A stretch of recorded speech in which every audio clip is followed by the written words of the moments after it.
Hello बच्चों, आज हम नया टॉपिक पढ़ेंगे हिंदी ग्रामर का वचन। तो देखिए, वचन किसे कहते हैं? शब्द के जिस रूप से एक या अनेक होने का पता चले उसे वचन कहते हैं। कि वस्तु एक है या अनेक है उसका हमें पता चले उसे वचन कहते हैं। वचन के भेद, तो वचन के दो भेद होते हैं। एक होता है एक वचन, दूसरा बहुवचन। एक वचन की परिभाषा देखिए। एक वचन किसे कहते हैं? शब्द के जिस रूप से एक व्यक्ति, एक वस्तु या प्राणी के होने का ज्ञान हो वह एक वचन कहलाता है। जैसे खिलौना है, खिलौना क्या है? एक ही खिलौने के लिए कहा गया है। कमरा एक के लिए कहा गया है, खिड़की एक खिड़की के लिए बताया गया है। तो ये एक वचन के उदाहरण है। वचन का दूसरा रूप है बहुवचन। दूसरा भेद है बहुवचन। इसकी परिभाषा देखिए। शब्द के जिस रूप से एक से अधिक व्यक्तियों, वस्तुओं या प्राणियों का ज्ञान हो वह बहुवचन कहलाता है। जैसे उदाहरण देखिए, खिलौने, कमरे, खिड़कियां, गुड़ियां आदि। उसमें एक वचन में क्या था? कमरा, खिलौना, खिड़की आदि। तो ये बहुवचन के उदाहरण है। तो देखिए, हिंदी में दो ही वचन होते हैं, एक वचन और बहुवचन।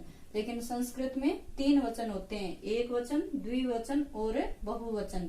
तो एक जो वस्तु आती है वो तो एक वचन के अंतर्गत आएगी, और एक से अधिक जितनी भी वस्तुएं, व्यक्ति या प्राणी जो भी आते हैं वो सारे बहुवचन के अंतर्गत आएंगे। वचन का एक तिर्यक रूप भी होता है। हमने वचन के दो भेद पढ़े, एक वचन और बहुवचन। तो अब तिर्यक रूप में क्या होता है देखिए कि कारक चिन्ह लगने पर संज्ञा, सर्वनाम, विशेषण के रूप में परिवर्तन हो जाता है, वही तिर्यक रूप है।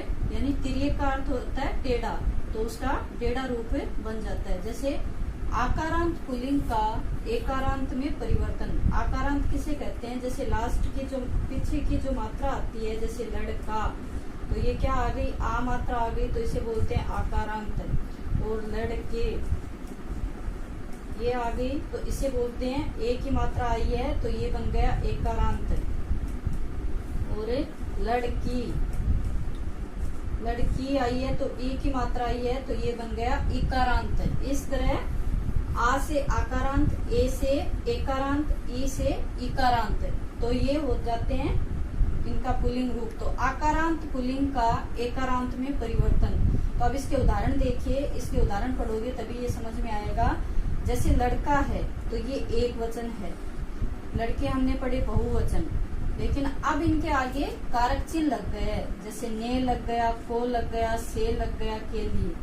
तो ये अब बहुवचन न होकर एक वचन है। कारक चिन्ह लगने पर ये बहुवचन में प्रयोग न होकर एक वचन में होंगे। जैसे लड़का है, लड़का बैठा है, तो ये एक वचन हो गया। लड़के ने खाना खा लिया, ये भी एक वचन हो गया। लड़के को बुलाओ, लड़के से कोई काम है, लड़के के लिए सामान लाओ।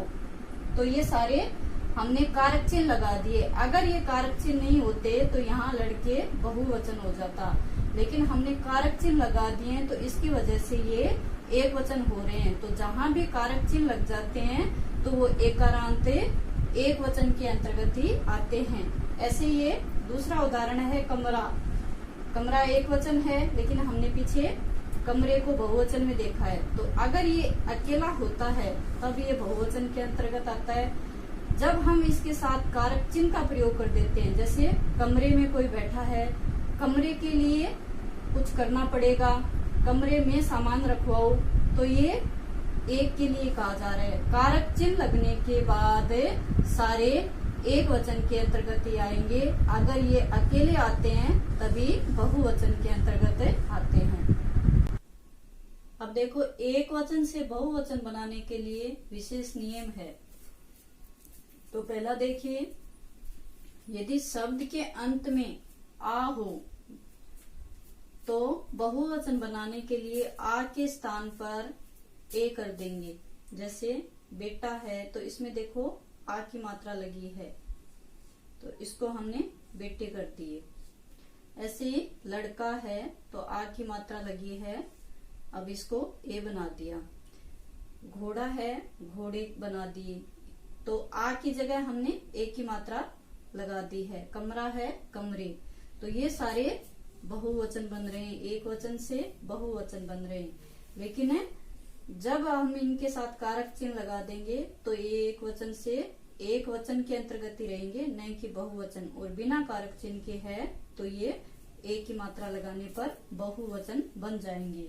तो विशेष बात ये है इसमें कि संबंधवाचक संज्ञा विभक्ति रहित, विभक्ति कहते हैं कारक चिन्हों को, कारक चिन्हों के बिना होने पर एक वचन व बहुवचन में समान रहते हैं। जैसे द्रव्यवाचक संज्ञाएं भी एक वचन व बहुवचन में समान रहती हैं। हमने संज्ञा पढ़ी है, संज्ञा को अच्छे से पढ़ा है। तो द्रव्यवाचक में देखिए दूध, पानी, शरबत, लोहा, चांदी, सोना आदि, ये सारे द्रव्यवाचक संज्ञाओं के उदाहरण है जो कि एक वचन और बहुवचन में हमेशा समान रहते हैं, इनमें कोई परिवर्तन नहीं होता। एक वचन से बहुवचन बनाने के लिए दूसरा नियम देखिए, शब्द के अंत में ए आने पर ए के स्थान पर ये करके बहुवचन बनाते हैं। जैसे पुस्तक, तो इसमें लास्ट में ए आ रहा है, इसको ये से जोड़ दिया तो ये बन गया पुस्तकें। कलम, ए की मात्रा आ रही है, कलमें, तो ये हमने ए की मात्रा यहाँ जोड़ दी, यह बना दिया इसको। सड़क, सड़कें, दीवार, दीवारें, तो ये